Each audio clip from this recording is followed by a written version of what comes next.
आज हम बच्चों की दुनिया को समझने की एक कोशिश करेंगे।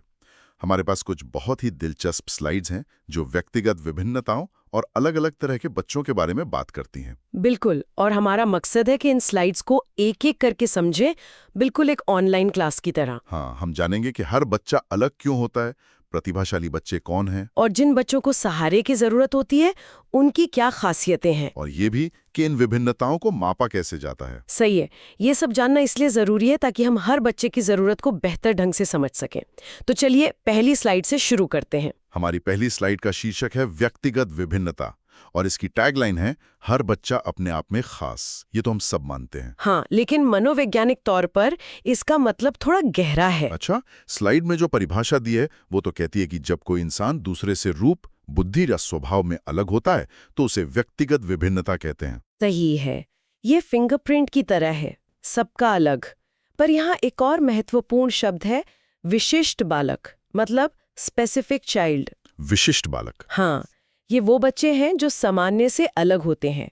देखिए, ज्यादातर बच्चों का आईक्यू, मतलब उनकी बौद्धिक क्षमता, 90 से 110 के बीच होती है। अच्छा, इन्हें हम औसत बच्चे कह सकते हैं। बिल्कुल। तो विशिष्ट बच्चे या तो इससे बहुत होशियार होते हैं या फिर कुछ कमजोर। समझ गया।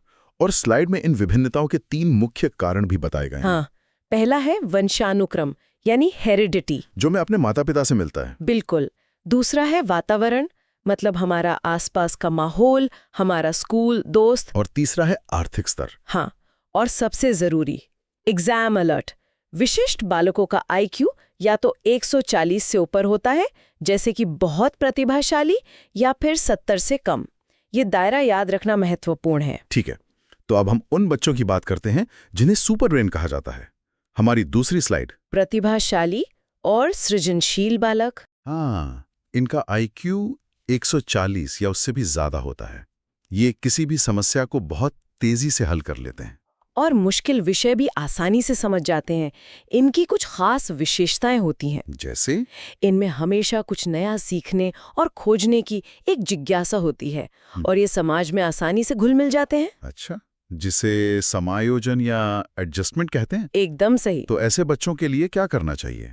स्लाइड के अनुसार इनके स्कूलों में एनरिचमेंट प्रोग्राम यानी समृद्ध कार्यक्रम चलाए जाने चाहिए, ताकि इनकी प्रतिभा को और निखारा जा सके, उन्हें चुनौती मिलती रहे। यहाँ एक बहुत ही दिलचस्प बात सृजनशीलता यानी क्रिएटिविटी के बारे में बताई गई है। हाँ, और ये बहुत जरूरी है समझना कि जरूरी नहीं कि एक सृजनशील मतलब क्रिएटिव बच्चे का आईक्यू बहुत ज्यादा हो। बिल्कुल, एक मंदबुद्धि बच्चा भी क्रिएटिव हो सकता है। क्रिएटिविटी और इंटेलिजेंस दो अलग-अलग चीजें हैं।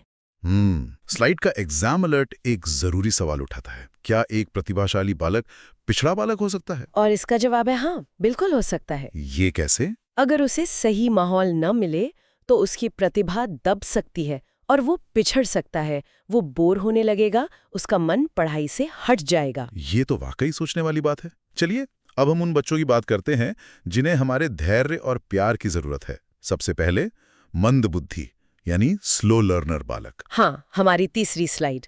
इनका आईक्यू 70 से 90 के बीच होता है, और ये स्थिति ज्यादातर जन्मजात मतलब इनेट होती है। स्लाइड में इनकी एक खासियत लिखी है कि ये दूसरों की आलोचना करते हैं और अक्सर समाज में असमायोजित यानी मैलएडजस्टेड रहते हैं। ये एक तरह का डिफेंस मैकेनिज्म हो सकता है। जब वो खुद को कम महसूस करते हैं तो दूसरों में कमियां निकालते हैं। तो इनके लिए शिक्षा का क्या तरीका सुझाया गया है? इनके लिए सबसे अच्छा तरीका है हस्तकला यानी हैंडीक्राफ्ट। अच्छा, मतलब इन्हें हाथ के काम सिखाए जाने चाहिए। हाँ, ताकि ये आत्मनिर्भर बन सके। अब देखते हैं पिछड़ा बालक यानी बैकवर्ड चाइल्ड कौन होता है। ये वो बच्चे हैं जो अपनी कक्षा से निचली कक्षा का काम भी नहीं कर पाते। इनका आईक्यू 50 से 70 के बीच माना जाता है। तो मंदबुद्धि और पिछड़े बालक में मुख्य अंतर क्या है? यहाँ एक बहुत बड़ा अंतर है। मंदबुद्धि होना अक्सर जन्मजात होता है, पर कोई बच्चा बाद में भी पिछड़ सकता है। अच्छा, मतलब शायद गलत माहौल या किसी और वजह से। बिल्कुल। इस स्लाइड का एग्जाम अलर्ट काफी गंभीर है। ये बताता है कि मंदबुद्धि बच्चे अक्सर असमायोजित होते हैं और बाल अपराध की ओर जल्दी झुकते हैं। हाँ, क्योंकि समाज उन्हें जल्दी स्वीकार नहीं करता, तो वो अपनी पहचान गलत जगहों पे ढूंढने लगते हैं। हमारी अगली स्लाइड उन बच्चों के बारे में है जिनके व्यवहार के पीछे कुछ गहरे कारण छिपे होते हैं। पहला है समस्यात्मक बालक यानी प्रॉब्लम चाइल्ड। हाँ, इनके व्यवहार के पीछे कोई अनसुलझी समस्या होती है, जैसे झूठ बोलना, चोरी करना। या स्कूल से भागना या अकेले रहना। बिल्कुल। दूसरा प्रकार है बाल अपराधी यानी डिलिंक्वेंट। ये कौन होते हैं?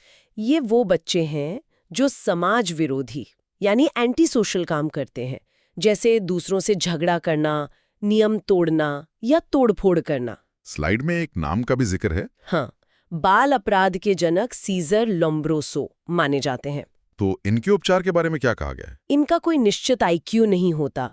इन्हें अलग करने की बजाय सामान्य स्कूल में ही प्यार और सही दिशा देकर सुधारा जाना चाहिए। स्लाइड का एग्जाम अलर्ट एक बहुत बारीक अंतर बताता है। हाँ, और ये समझना बहुत जरूरी है कि चोरी करना एक समस्यात्मक व्यवहार है, लेकिन किसी को चोट पहुंचाना मतलब हिंसा या नियम तोड़ना बाल अपराध की श्रेणी में आता है। वाह, एक मदद की पुकार है और दूसरा समाज पर हमला। बिल्कुल। तो अब सवाल उठता है कि इन सब विभिन्नताओं को हम मापते कैसे हैं? हमारे आखिरी स्लाइड इसी बारे में है। हाँ, विभिन्नता का मापन। इसमें मापने के 4 महत्वपूर्ण पैमाने बताए गए हैं। चलिए इन्हें एक एक करके समझते हैं। पहला है नामिक, नॉमिनल। ये सबसे सरल पैमाना है, बस वर्गीकरण के लिए। जैसे पास फेल या लड़का लड़की। एकदम सही। दूसरा है क्रमिक, ऑर्डिनल। इसमें गुणों के आधार पर रैंक दी जाती है। जैसे एक क्लास में पहला, दूसरा या तीसरा आना। हाँ, ये बताता है कौन बेहतर है, पर ये नहीं बताता कि कितना बेहतर है। अच्छा, अब तीसरा अंतराल, इंटरवल। इसका इस्तेमाल बच्चे के दृष्टिकोण मतलब एटीट्यूड को मापने के लिए होता है। हाँ, इसको एक थर्मोमीटर की तरह समझ सकते हैं। इसमें अंतराल बराबर होते हैं, लेकिन कोई असली 0 पॉइंट नहीं होता। समझ गया। और चौथा और आखिरी है अनुपात, रेशियो स्केल। ये सबसे उन्नत और विश्वसनीय पैमाना है। क्यों? क्योंकि इसमें सभी गुण होते हैं और एक वास्तविक शून्य भी होता है। जैसे वजन, 0 मतलब कोई वजन नहीं। ये तो बहुत साफ है। तो आखिर में एग्जाम अलर्ट जो पूरी चर्चा का सार है। बुद्धि, उपलब्धि, संवेग, अभिरुचि और व्यक्तित्व मतलब पर्सनैलिटी। हाँ, इन सब को मिलाकर ही किसी बच्चे की पूरी तस्वीर बनती है। तो आज हमने देखा कि हर बच्चा कितना अलग और खास होता है। हमने प्रतिभाशाली बच्चों से लेकर उन बच्चों तक की बात की जिन्हें विशेष सहारे की जरूरत होती है। और ये भी समझा कि इन विभिन्नताओं को वैज्ञानिक तरीके से कैसे मापा जा सकता है। ये सारी जानकारी हमें बच्चों को बेहतर ढंग से समझने में मदद करती है।